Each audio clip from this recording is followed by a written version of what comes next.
All right. Okay, welcome everybody. Good morning, good afternoon, good evening, wherever you are. My name is Nikki Flores, and I'm here with A.M. Shilling, Ange, to talk about her book, The Devouring. And thank you again for listening in. The way this will work is we'll have like a brief introduction about Ange's work and learn more about your work, not only The Devouring, but hopefully some sneak peeks. And then we'll be able to answer some of the questions that have been submitted. And I also had questions. And so this book is now available in North America. So please go take a look at amshilling.com.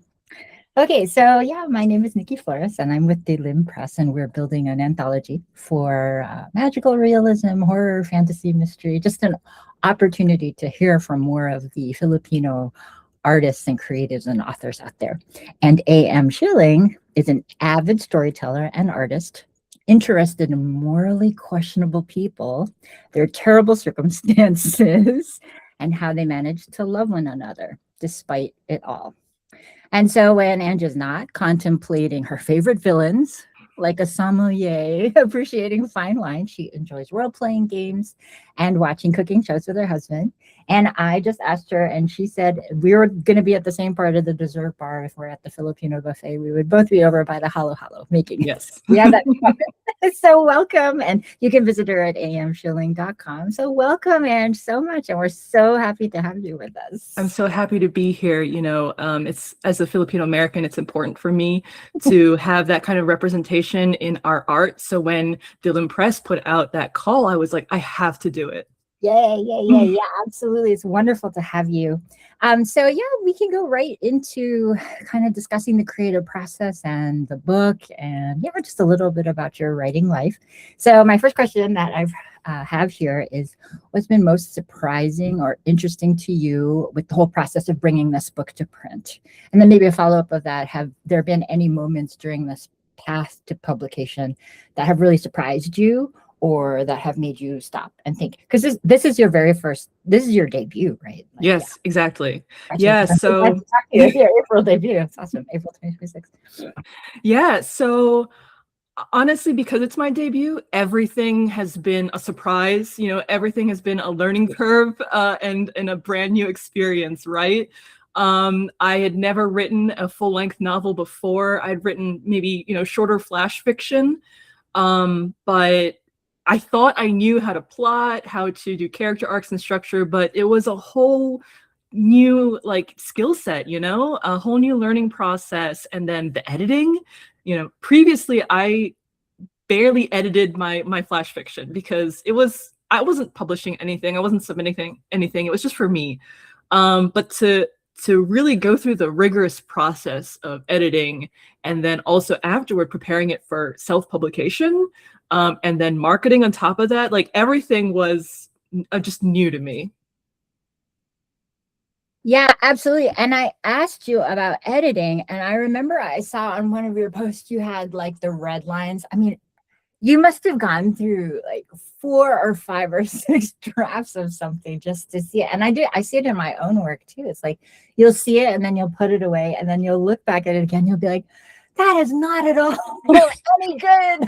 Yes. Start over, trash it all, rewrite it from scratch. So yeah, definitely. What was I thinking? So I'm so glad that, again, one of the things for for an artist is to be able to make your work public.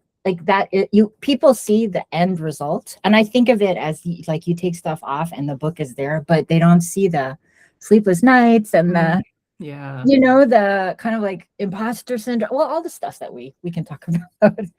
So yeah, that's really fascinating, and congratulations again on this achievement. It's live, it's in stores. You could get to bookshop.org, or any of your favorite local independent bookstore can order it for you online. So yeah, perfect. Exactly. Yeah, or your local library. Oh, okay, wonderful. Yeah, just ask for it. And then it's called The Devouring. It has the red and white cover. I tried to wear red. I'm wearing red pants so that you can see me. I was like, I don't have a red shirt, but I wanted to bring a knife. Okay. So we never know where our new journeys will take us. And so yeah, as your first time author, first of all, I'd be interested how you came to this, how you came to this idea. But I'm also sure other creatives listening in, or maybe getting started with a process or thinking about a process and maybe going into it, like we'd be interested in your creative process. So can you share a bit about how you found the inspiration for this and then how it evolved for you? Sure. So I always get my inspiration from other existing media. When I was writing my short fiction previously, for many years, I was writing fan fiction, of my favorite shows or books or movies. Absolutely. And that's how I, generated my ideas, is how can I take this and then make it something my own, right? And when it came to writing my first novel, I thought to myself, well, first of all, I knew I wanted it to be the cosmic horror genre because that's my favorite genre to read. And so I grew up reading like H.P. Lovecraft short stories, and I'm reading now a lot of more contemporary cosmic horror authors like Haley Piper and Chuck Tingle. And so I wanted to make my book a homage to that genre, right? So immediately I knew, okay, I'm going to get a lot of inspiration from other stories in the genre that really made me want to tell stories in the first place. And so that's one. And then also, I've always kind of just written stuff that I loved, regardless of, like tropes or marketing or what other people think. So when it came to deciding how am I going to make this horror, this cosmic horror book mine, I thought to myself, well, I really love action movies. Like like the high pace, like high action, fast paced, like high octane action movies. And recently my husband and I just binged the 4 John Wick movies, and I love that kind of stuff. Oh, sorry, Nikki, you're muted. Oh, there's a documentary too, Wick is Pain. They have the whole backstory, so you could go check that out. Yes, that's true. I do want to watch that. So, but I thought, okay, well, it would be really fun to merge these together, right? So I was getting some of my ideas from like the creepy cosmic horror, and then some of my ideas from the like sort of criminal underworld, John Wick-ish setting. And also, like you said in my introduction, I love writing questionable characters, morally questionable characters, villains. And so I wanted to write a story from their perspective. And kind of everything blended together in this really wonderful and exciting and fun story that I ended up publishing. So yeah, so I really, going into the characters, I read your 2 sample chapters. So pro tip, if you go to amshilling.com, you can actually read the first 2 chapter or sample chapter from the book. And it just, I'm like, ooh, seeing a morally questionable person. I mean, it's just their job though, and like it's just their job. That's how they get their money. How else are you going to get money? Okay, well, if this is the way you do your work, that's the way you do your work. You do a good job at it too. But then also the fact that it cuts right away into the cosmic horror. So there's something happening inside at the mortuary. Like you can see something inside it. I was like, oh my gosh. I too love like anything mystical, anything galaxy, anything futuristic. And I really do think there's so many conspiracy theories on the internet and that people go into. And I think that people who love that intermingling, like we're mortal, but there might be something else happening that we may not even be armed enough to deal with because it's so far outside of our understanding. So I get the sense that that's what's happening. So I'll be ordering a book to make sure to find out some more. Oh, thank you. Yeah. Let's see.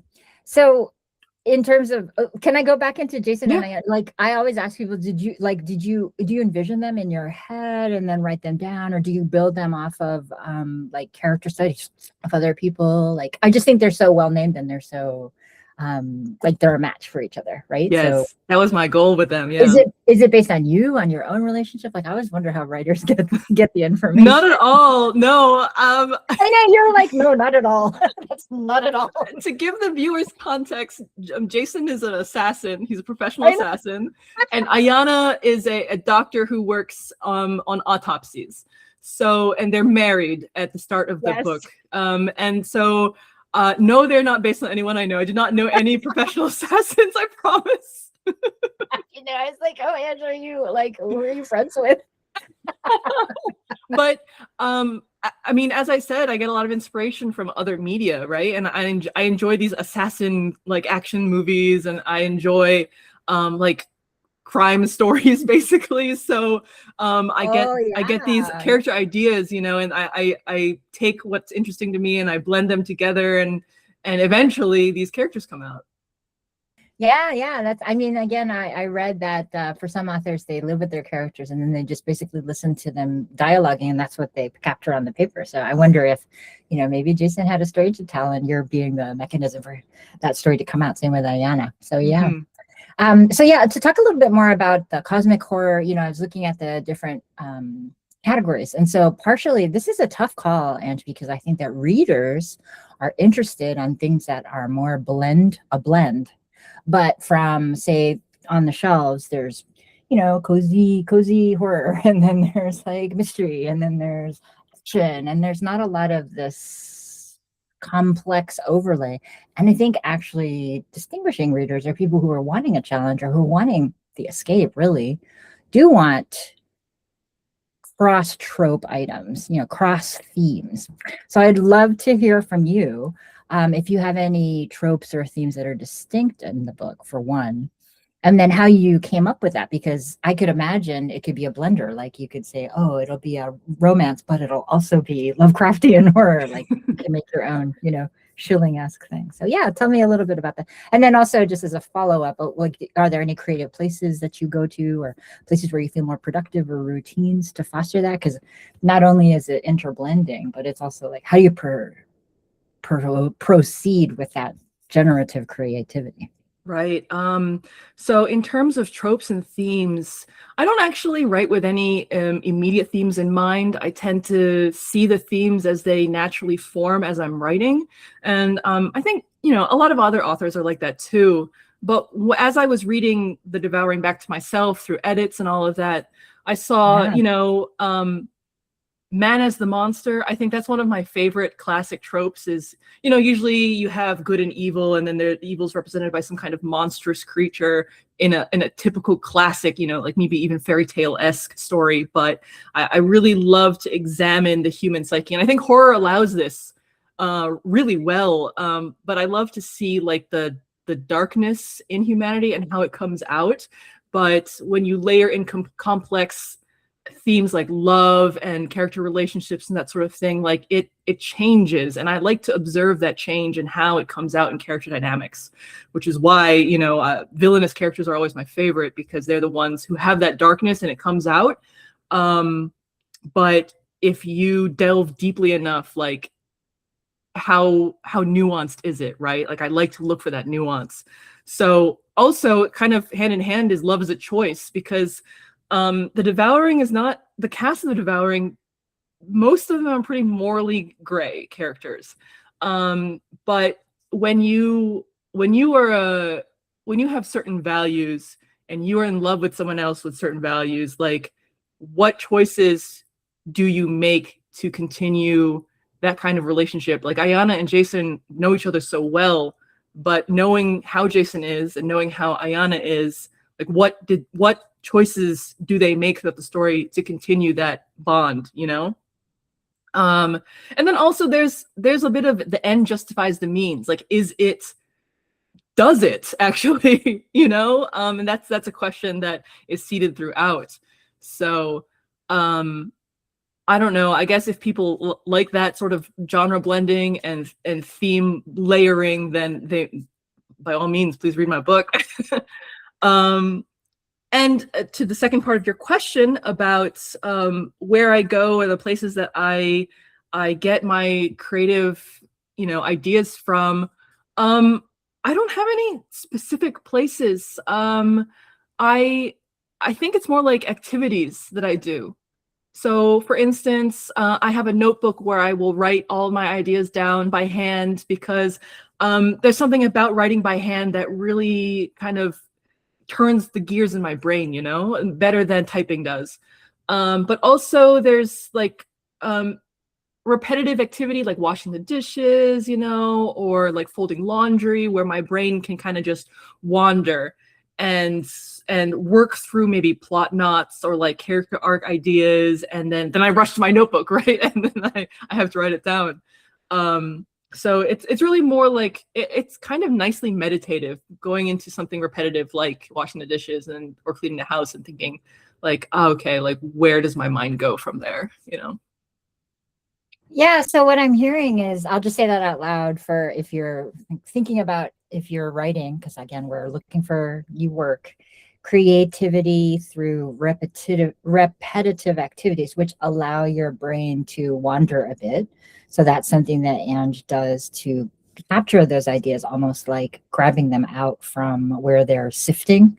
Yeah. And then there is the notebook. So that's interesting because I type out my ideas into a note on my phone, but I love the idea. And if you write it, there's something that happens in your brain putting it to paper with your hand that somehow unlocks a different part of creativity. So that's something to say out loud for the group. If you're listening in, like carry that notebook, the writer's notebook around.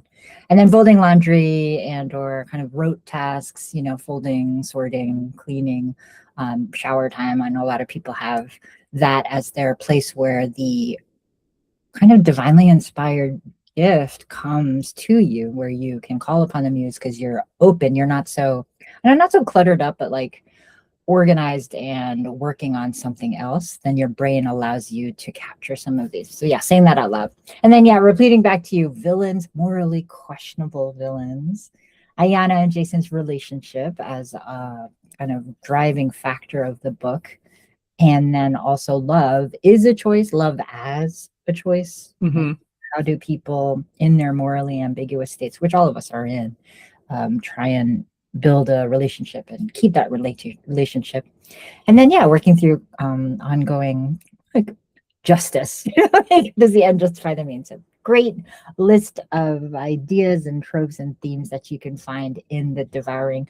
I mean, also, I would like to know a little bit about the title. Did you have any working titles, Ange? Like, did you have any other ideas, or how did you title it when you were writing it? Because I know you're working on this process right now. You have some drafts coming up. Do you title it first, or do you title it after or middle? How did that work for you? So this one was a little different than how I've been doing it with future projects. This one, I just called it my work in project, like my work in progress, right? Like my book, because it was my first one, so I didn't have to differentiate it from any others. I love that. But I was actually in the middle of writing the first draft, and to give some context, a lot of cosmic horror, like one of the common elements of cosmic horror is fictional books about the eldritch entity. These stories will reference like these fictional books that are ancient and full of arcane things. And I thought, obviously my book has to have one too. So as I was drafting, I was trying to come up with the name of this fictional book. And in Latin, it translates from Latin into English, the Book of the Devouring, because the eldritch entity is space themed. It's specifically like black hole themed. And, they're extremely destructive. Anything that goes close to them will be totally sucked in and lost forever. And so when I decided on that book title, I was like, there it is. That's the title of my book, The Devouring. Yeah, awesome. Yeah, but now I do have a process actually. So I do end up with titles before I start drafting, but it's after the outlining phase when I write my rough plot and character arcs and then go, okay, I can start to see the themes that are coming to the surface, and then so I kind of make a title based on those ideas. Yeah, I think that's so funny. When I speak and discuss with other Filipinos, food is such a, we talked about this in the beginning too, but food is such a driving force, Yes. and there's a whole series of cozy mysteries about food, with food in the title. And I think if Filipinos are always eating, my grandfather once told me, anywhere you go at any hour of any day, there's a Filipino sitting down to eat. And it's true, we're global, there's somebody in all time zones sitting down for their meal. So, and I looked up eldritch, and I just love that idea of the abyss.